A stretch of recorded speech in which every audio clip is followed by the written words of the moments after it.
De olho nos negócios, pesquisa aponta quais são as melhores cidades brasileiras para se investir. São levados em conta 28 indicadores, entre eles capital humano, desenvolvimento econômico e infraestrutura.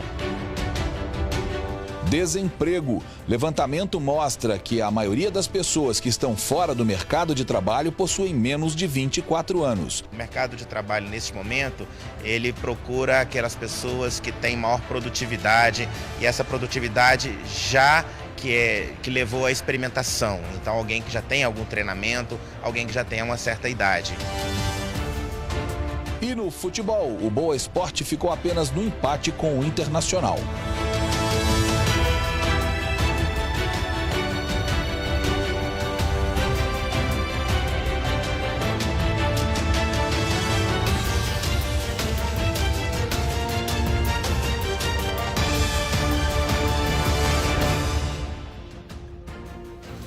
Olá, boa noite para você. O Mais Notícias de hoje começa mostrando que uma pesquisa apontou quais são os melhores municípios brasileiros para investimentos.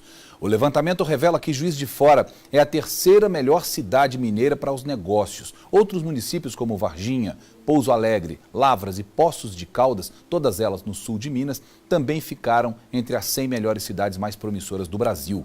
Vamos ver na reportagem de Michele Pacheco.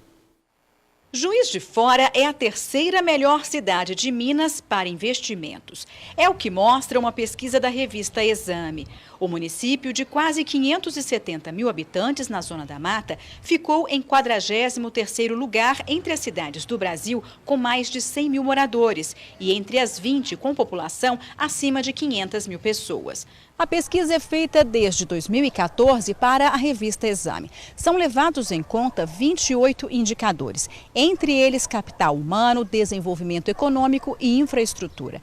Juiz de Fora subiu 36 posições em comparação com o mesmo levantamento feito no ano passado. Juiz de Fora se destaca em critérios que atraem os investidores. Na saúde, a cidade tem hoje 22 hospitais. Na educação, são 12 universidades, além de uma rede ampla de comércio e serviços. O secretário de Desenvolvimento Econômico, Trabalho e Turismo de Juiz de Fora explica que os empresários também levam em conta outros pontos positivos. Você, quando faz uma análise de negócio, a questão da fibra ótica no município, o gás, a questão da força que nós temos aqui na distribuição do saneamento básico com água, tudo isso contribui na hora que ele faz uma planilha para saber o quanto ele vai gastar para conseguir atingir os seus resultados que ele tanto busca e almeja. Entre as empresas que mais geram empregos e pagam impostos no município estão as multinacionais ArcelorMittal, com 780 empregos diretos, e Mercedes-Benz, com 700. O grupo supermercadista Juiz de Fora, no Bahamas, emprega 7.100 pessoas. Das 45 lojas, 20 estão em Juiz de Fora. A empresa investiu 100 milhões de reais em 2017, com 6 unidades novas e previsão de inaugurar outras 5 em 2018. Entendemos que aqui, com a proximidade, né, do Triângulo São Paulo, Rio de Janeiro e Belo Horizonte, nós, sediados aqui, nós temos todas as condições de fazer o nosso crescimento e desenvolvimento. Minas Gerais tem 9 cidades entre as mais promissoras do Brasil. No sul de Minas, Varginha, com 135 mil habitantes, caiu 12 posições no ranking, mas ainda é líder na região, sendo o 6º melhor município para investimentos no estado. Existe uma série de fatores em Varginha que podem explicar essa queda, mas eu não vejo isso como um fator problemático do ponto de vista de você dizer a cidade está em queda. Não é isso. Eu acho que é uma movimentação natural em uma cidade de porte médio que vai necessariamente ter que estar sempre imbuindo grandes esforços para poder ter posição de relevância no cenário nacional. Para a região, é muito importante que outras cidades também entrem nessa posição de relevância no cenário nacional de investimentos. Na sequência, ela é seguida por Pouso Alegre, com 148 mil moradores, que melhorou o desempenho. Lavras, com pouco mais de 102 mil, estreou no ranking, sendo a 8ª melhor opção mineira.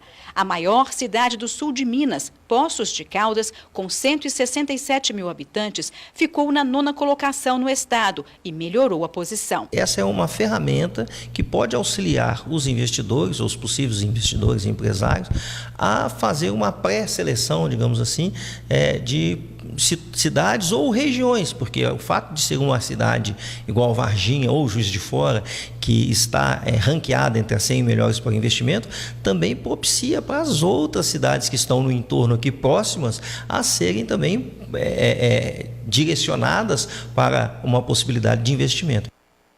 Uma coisa importante que o especialista disse aí durante a nossa reportagem as cidades do entorno de cidades de maior porte, de municípios de maior porte, acabam sendo beneficiados quando esses municípios abrem as portas para novos investimentos e de alguma forma se tornam atrativos para eles. Minas Gerais tem 853 cidades, das quais 500 têm menos de 5 mil habitantes. 500 são municípios muito pequenos, que não têm, obviamente, condições nem estruturais e nem econômicas e nem físicas ou humanas de abrigar grandes investimentos de empresas. Então, cidades como Juiz de Fora, Varginha, Pouso Alegre, Poços, que nós vimos aí na reportagem, são essenciais para as regiões do estado porque elas conseguem abrigar essas empresas e beneficiar os municípios que estão à sua volta. Agora, ficou uma pergunta, por que o norte de Minas não tem representantes, pelo menos próximos das primeiras posições dessa lista? Só esse ano, e a gente quando tem que criticar, critique, quando tem que elogiar, elogia, o governo do estado já anunciou mais de 2 ou 3 vezes, inclusive, investimentos no norte do estado de infraestrutura e investimentos em pessoal, para facilitar, por exemplo, a abertura de empresas, facilitar que as cidades do norte, principalmente Montes Claros, se tornem uma cidade atrativa para grandes empreendimentos. Lá já existem grandes empreendimentos, mas precisa receber mais, justamente para tentar beneficiar uma região que é a região mais pobre do estado. Em Minas Gerais, mais de 1.300.000 pessoas estão fora do mercado de trabalho e a maioria dos desempregados são jovens com até 24 anos de idade. Vamos ver na reportagem. Mari concluiu o ensino médio em 2015. Antes já procurava trabalho. Passados 2 anos, ainda não conseguiu. Hoje em dia, ele seleciona muito o currículo das pessoas. Uma pessoa que tem um currículo mais completo, com mais habilidades, com as qualidades a mais, eles selecionam eles. Quem não tem um currículo igual eu, que não tenho carteira assinada, não tive ainda, eles, como posso dizer, eles colocam para escanteio. A jovem de 19 anos é bem o perfil de uma pesquisa realizada pelo PNAD e divulgada pelo IBGE. O desemprego em Minas Gerais teve um aumento de 2,63% no segundo semestre deste ano. Mais de 1.300.000 pessoas estão fora do mercado de trabalho. Os jovens são a maioria, 970 mil. 462 mil dos desempregados têm entre 18 e 24 anos, 408 mil entre 25 e 39 anos. Em seguida vem o grupo com 40 a 59 anos, 259 mil. Em Belo Horizonte, 191 mil pessoas estão sem trabalho. Este economista explica por que a dificuldade dos jovens em conquistar uma vaga. O mercado de trabalho, neste momento, ele procura aquelas pessoas que têm maior produtividade e essa produtividade já que levou à experimentação. Então, alguém que já tem algum treinamento, alguém que já tenha uma certa idade. Para o especialista, o caminho é a qualificação. Importante, além da educação formal, você está fazendo alguns cursos de aperfeiçoamento, como o uso de computador, a parte de acesso à internet, saber usar pacote Office como Word, Excel, isso já é um grande diferencial. Se recolocar no mercado de trabalho é um desafio também para o seu Geraldo, de 54 anos. Ele perdeu o emprego em dezembro. Em quase 3 décadas de carteira assinada, exerceu a profissão de metalúrgico, operador de máquina empilhadeira e, por último, almoxarife. É uma situação, assim, pesada, entendeu? Desculpa. Você ficar desempregado de uma hora para outra sem receber nada. Tá? Vim para casa e falei, fui demitido, carteira foi dada baixa, eu não recebi o 13º de 2016, nenhuma parcela, não recebi o janeiro que eu trabalhei. Depois de distribuir currículos em vários locais e não ter retorno, deixou a timidez de lado, fez este cartaz e foi para o semáforo na região sul de BH pedir trabalho. Que foi uma ideia da minha esposa com um dos meus filhos, E eu fiquei muito acanhado, mas graças a Deus cheguei lá e encarei mesmo o sinal lá, o sinal fechava, eu levantava a placa, o pessoal começou a olhar e estou tendo um retorno, um feedback bem bom, graças a Deus. O problema do desemprego entre os jovens, às vezes, também esbarra na falta de especialização, como nós vimos na reportagem, principalmente na falta de experiência. Agora, para ter experiência tem que começar de algum lugar, por isso, esses programas de empregabilidade dos governos estadual e federal são essenciais. Eles têm que ser realmente receber investimentos para que os jovens possam ter sua primeira oportunidade. O desemprego, infelizmente, é humilhante e é uma realidade hoje na nossa sociedade. Uma empresa criou um isopor biodegradável, que se decompõe em até 16 anos na natureza. O novo produto é uma alternativa para a indústria e para o comércio. Veja na reportagem. Derivado do plástico, o popular isopor é conhecido na indústria como EPS. É o poliestireno expandido. Barato virou solução para diversos segmentos da indústria e de setores do comércio. A bandeja de EPS ela é barata. Então, hoje eu não vejo nada que substitua, nesse momento, a bandeja de EPS com essa relação custo-benefício. Ela ainda é muito importante, ela vai ser importante para o supermercado durante muito tempo. A durabilidade é uma boa característica se considerado o primeiro uso. Mas aí a demora na decomposição surge como vilã. Exposto ao tempo, o isopor leva mais de 500 anos para desaparecer. E se a reciclagem no país ainda é falha, uma saída foi repensar o produto. A maior empresa brasileira no segmento lançou uma linha biodegradável de bandejas que se decompõem em até 16 anos. Uma outra vantagem desse material é que, mesmo sendo biodegradável, ele não perde a característica de ser reciclado. Então, ele ainda permite que o material continue sendo reciclado. No país, só 3% do que vai parar na lixeira é reaproveitado. O isopor é altamente reciclável, mas a maior parte não tem uma destinação correta depois do uso. Isso vai disseminar a cultura realmente de produtos sustentáveis. E a gente fica contente porque se as empresas aderirem ao longo do tempo, acho que a cadeia como um todo ganha.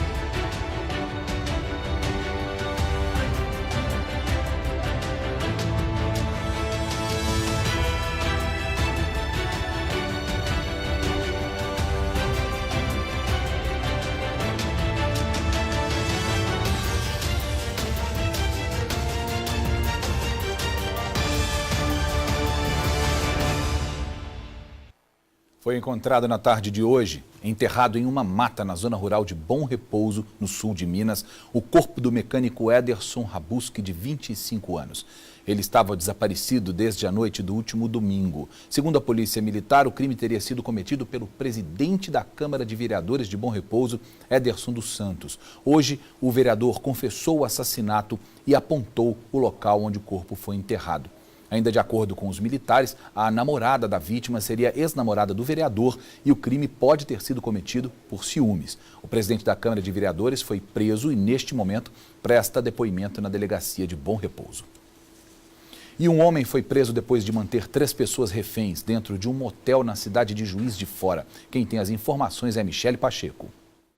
A Polícia Militar de Juiz de Fora prendeu 4 pessoas num quarto deste motel, na região sul da cidade. Depois de passar a madrugada se divertindo, usando droga e bebendo, um homem de 35 anos surtou, apontou o revólver para os amigos e manteve todos como reféns. A Polícia Militar foi chamada e levou os envolvidos para a delegacia. Os 2 homens já tinham antecedentes criminais, mas as jovens não. De Juiz de Fora, Michele Pacheco. Nós vamos agora a um giro com as principais notícias do estado nessa quarta-feira. Na zona rural de Cuparaque, 2 pessoas foram presas e 5 espingardas apreendidas em uma operação conjunta de combate à prática ilegal de caça predatória. Segundo a Polícia Militar do Meio Ambiente, a ação foi fruto de denúncia anônima e várias residências do distrito de Aldeia foram fiscalizadas. Em uma das casas, a polícia encontrou 6 aves silvestres e 730 gramas de carnes de tiu.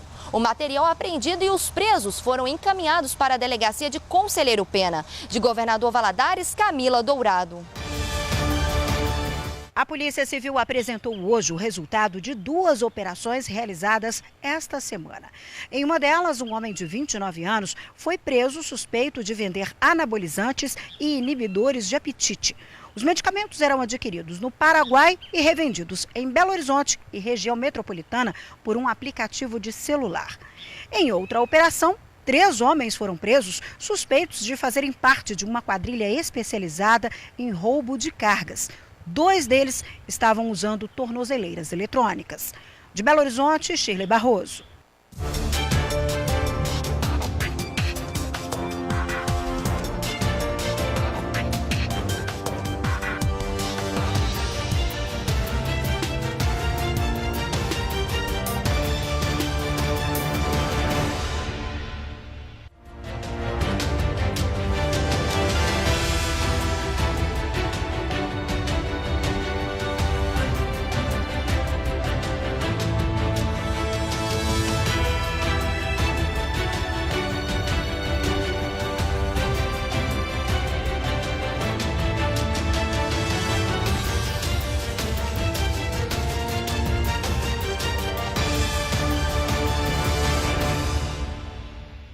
Agora preste atenção nesta reportagem. Pais estão deixando de vacinar os filhos por causa de falsas notícias, boatos de internet.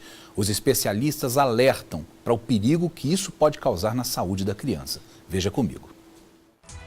Quem nunca ouviu dizer que algumas vacinas podem causar efeito rebote? Muita gente acredita que a da gripe, por exemplo, ao invés de evitar, causaria a doença. Fala que você fica mais gripado do que você já é normalmente. E aí você não tomou? Não. Nunca? Não. Nunca tomei nenhuma. Inclusive tem um parente meu que ele acho que ficou doente por causa da vacina. Na internet, as falsas informações compartilhadas também confundem ainda mais a população. Clarissa é mãe de uma criança de 2 anos que nunca tomou a vacina contra a gripe e nem a da meningite B, justamente por medo das reações. E vi que a criança fica muito baqueadinha, que existem alguns riscos, que você só vai descobrir quais são eles depois de dar a vacina. No caso da gripe, a criança fica doentinha muitas vezes, fica gripada. Segundo a mãe, Clara também nunca reagiu bem às doses. Todas as vezes que eu dei a vacina, ela teve febre, ela teve vômito, ela teve muita dor local. Então, eu sou um pouco traumatizada, assim, com as vacinas, entendeu? A carteirinha de vacinação da filha da Clarice está completa. Ela só deixou de dar as vacinas que não são obrigatórias. Ela sempre pesquisa sobre o tema e tomou essa decisão quando leu na internet uma notícia de que vacinas podem levar à morte. A internet é um canal onde você tem todos os tipos de informação, a favor e contra. Então você tem que mesmo tomar algum partido e tomar a decisão por si própria e assumir os riscos, tanto de aplicar a vacina quanto de não aplicar a vacina. A vacina da gripe não causa reações mortais, não causa nada, é uma vacina segura, é uma vacina correta, ela tem que ser usada. Ela está aí para proteger a gente de uma doença que é potencialmente mortal. Segundo uma estimativa do Ministério da Saúde, 53% das crianças não estão com a carteira de vacinação em dia. E o investimento no Programa Nacional de Imunizações foi grande, mais de 4 bilhões de reais, só neste ano. Já está com o vírus no corpo e tomou a vacina, essa virose vai se manifestar. Mas as próximas gripes você não vai pegar se você tomou a vacina. A indústria farmacêutica é prima irmã da indústria de boatos e também é prima irmã da indústria de lobbies. Todo mundo sabe disso, mas isso não é motivo para as pessoas fugirem das vacinas, né? Para isso existe orientação médica, que é, obviamente, em qualquer caso, aconselhável. Se existe dúvida, procure um médico de confiança, mas não deixe simplesmente de vacinar, principalmente no que diz respeito às vacinas que são do calendário, que são obrigatórias. Não só pelo investimento que é feito nisso, mas por pensar, naturalmente, no futuro da sua criança.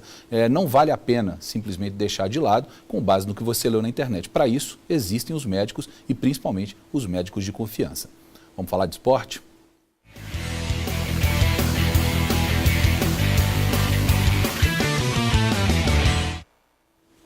E o assunto é futebol. Ontem o Boa Esporte enfrentou o Internacional, líder da Série B.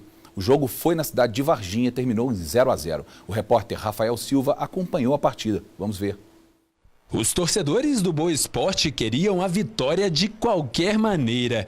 E para isso, cada um fez o que podia para tentar ajudar o time. A gente não quer perder nenhum detalhe desse jogo hoje. Um jogo importante para as duas equipes. O Boa Esporte queria subir na tabela e o Internacional, que pela primeira vez disputa a Série B, viajou quase 1.500 quilômetros querendo garantir os 3 pontos e continuar líder absoluto. No último confronto das equipes, o time de Varginha foi até o estádio Beira-Rio e bateu o Colorado por 1-0.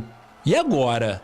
É a revanche, né? Porque o Boa nos ganhou em casa. Mas foi dentro das 4 linhas que os times tiveram de mostrar raça. O Boa começou indo para cima, teve chance, mas não marcou. O Inter não perdeu tempo. Neste lance, Nico Lopes chutou com o pé esquerdo, mas Fabrício defendeu. Durante os 45 minutos, apesar do apoio da torcida, que lotou parte das arquibancadas, o time não balançou a rede. No segundo tempo, jogo mais equilibrado no melão.